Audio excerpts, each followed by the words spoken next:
Water balance problems. When an animal cell such as red blood cell is placed in an isotonic solution, जब जानवरों के cell जैसा कि red blood cell है उसको जब हम आइसोटोनिक सोल्यूशन में रखते हैं the cell volume remains constant, तो सेल का जो वॉल्यूम है वो एक जैसा रहता है, तब्दील नहीं होता। बिकॉज उसकी वजह क्या है?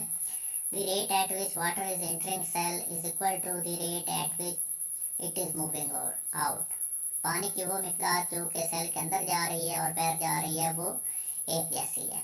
When a cell is placed in hypotonic solution, जब हम सेल को हाइपोटोनिक सॉल्यूशन में रखते हैं, water enters and cell swells and make rupture like an overfilled balloon.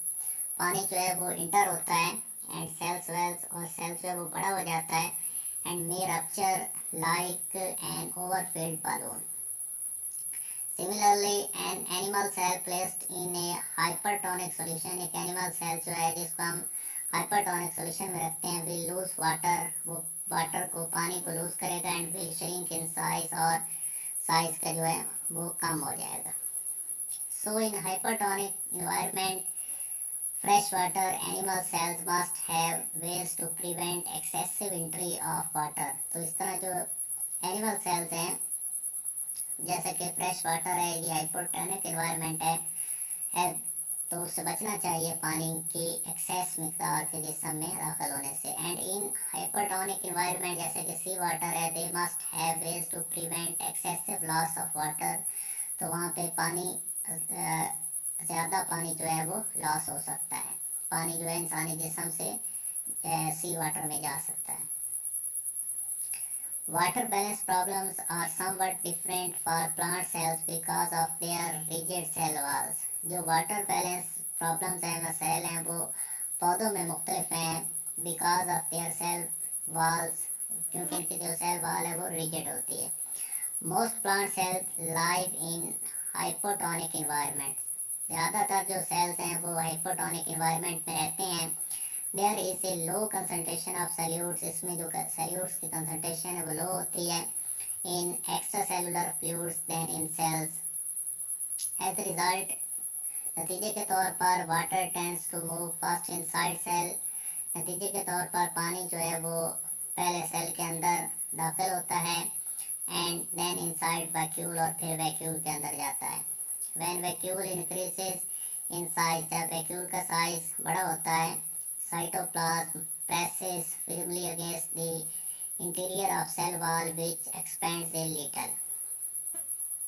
Due to strong cell walls, मजबूत cell wall होने की वजह से plant cell does not rupture। plant cell जो है वो rupture नहीं होते, ना बढ़ते ना कम होते हैं, but instead because rigid, क्योंकि ये मजबूत होते हैं। In this condition, इस सूरत में the outward pressure of cell wall exerted by internal water is known as turgor pressure। इस कंडीशन में जो आउटवर्ड प्रेशर होता है ऑन सेल वाल पे exerted by internal water, अंदरूनी पानी की वजह से, is known as turgor pressure, इसको turgor pressure कहते हैं। फिनोमिना इसको क्या कहते हैं? turgor। इन आइसोटोनिक इन्वायरमेंट में क्या होता है? the net uptake of water is not enough to make the cell turgid, and it is flaccid, loose, not firm। in a hypertonic environment, a plant cell loses water and cytoplasm shrinks। The shrinking of cytoplasm is called plasmolysis। Water balance problems, animal cell and plant cell। hypertonic solution ruptured, पानी जब inter होता है तो cell क्या कर जाता है? Raptured कर जाता है। आइसोटोनिक सॉल्यूशन में नॉर्मल रहता है सेल, और हाइपरटोनिक सॉल्यूशन में श्रिंक्ड हो जाता है।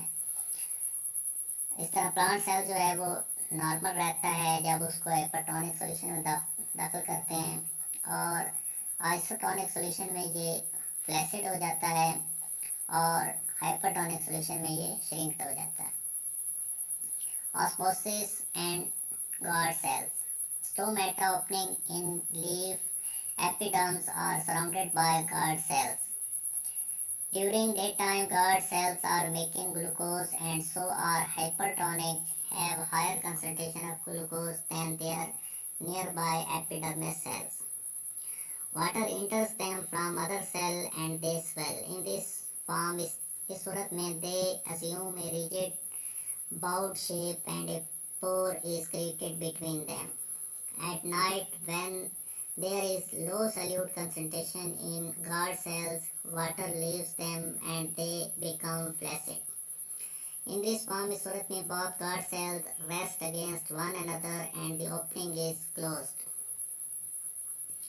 Application of knowledge about semi-permeable membrane. The knowledge about semi-permeable membrane is applied for various purposes. We know that semi-permeable membrane is capable of separating substances. Artificially synthesized semi-permeable membranes are used for the separation of bacteria from viruses because bacteria cannot cross a semi-permeable membrane. In advanced water treatment technology, membrane-based filtration systems are